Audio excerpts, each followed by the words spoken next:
Release ചെയ്ത് ഒരാഴ്ച പിന്നിടുമ്പോഴേക്കും ചിത്രം 1000 കോടി ക്ലബിൽ ഇടം പിടിച്ച് മുന്നേറുകയാണ് പുഷ്പ 2. റിലീസ് ദിനം മുതൽ തന്നെ ബോക്സ് ഓഫീസ് കുതിപ്പ് തുടരുകയാണ് പാൻ ഇന്ത്യൻ തെലുങ്ക് ചിത്രം. ഇന്ത്യൻ സിനിമയിൽ ഇതുവരെയുള്ള റെക്കോർഡുകളെല്ലാം ഭേദിച്ചാണ് ഓപ്പണിംഗ് മുതൽ ഇങ്ങോട്ടുള്ള ഓരോ ദിവസവും പുഷ്പയുടെ മുന്നേറ്റം. ഇന്ത്യൻ സിനിമയിൽ ഒരു ചിത്രത്തിനും അവകാശപ്പെടാനാവാത്ത തരത്തിലാണ് ഈ മുന്നേറ്റം. ഇതുവരെയുള്ള എല്ലാ റെക്കോർഡുകളും പുഷ്പ മറികടന്നു. 1000 കോടി ക്ലബിലെത്തുന്ന 8ാമത്തെ ഇന്ത്യൻ സിനിമയാണ് പുഷ്പ 2. വേഗത്തിൽ 1000 കോടി കടന്ന ചിത്രവും ഇതുതന്നെ. പുഷ്പ 2 ബോക്സ് ഓഫീസിൽ പൊടിപൊടിക്കുമ്പോൾ അമ്മയ്ക്കൊപ്പം സമയം ചെലവഴിച്ച് പാൻ ഇന്ത്യൻ താരം അല്ലു അർജുൻ.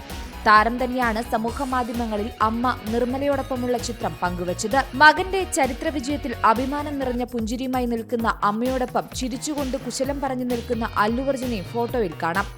എന്തു മനോഹരമായ പ്രഭാതം! വലിയൊരു ദിവസത്തിന്റെ തുടക്കമാണ്, അത് മനോഹരമായി എന്ന തലക്കെട്ടോടെയാണ് അല്ലു അർജുൻ ചിത്രം പങ്കുവച്ചിരിക്കുന്നത്. ചിത്രത്തിന്റെ 1000 കോടി ക്ലബിലെത്തിയ വിജയവും നേട്ടവും ആഘോഷിക്കാനായി ഡൽഹിയിലേക്ക് പോകുമ്പോഴാണ് അല്ലു അമ്മയെ സന്ദർശിക്കാനെത്തിയത്. എന്തായാലും ചിത്രത്തിന് അല്ലു അർജുന് നിരവധി ആരാധകരാണ് കമന്റ് ബോക്സിലെത്തി ആശംസകൾ അറിയിക്കുന്നത്. Entertainment desk, Zee Malayalam news. പുതിയ വാർത്തകളും വിശേഷങ്ങളും ഇനി വിരൽ തുമ്പിൽ. എല്ലാ ഡിജിറ്റൽ പ്ലാറ്റ്ഫോമുകളിലും ഇപ്പോൾ സീ മലയാളം ന്യൂസ് ലഭ്യം.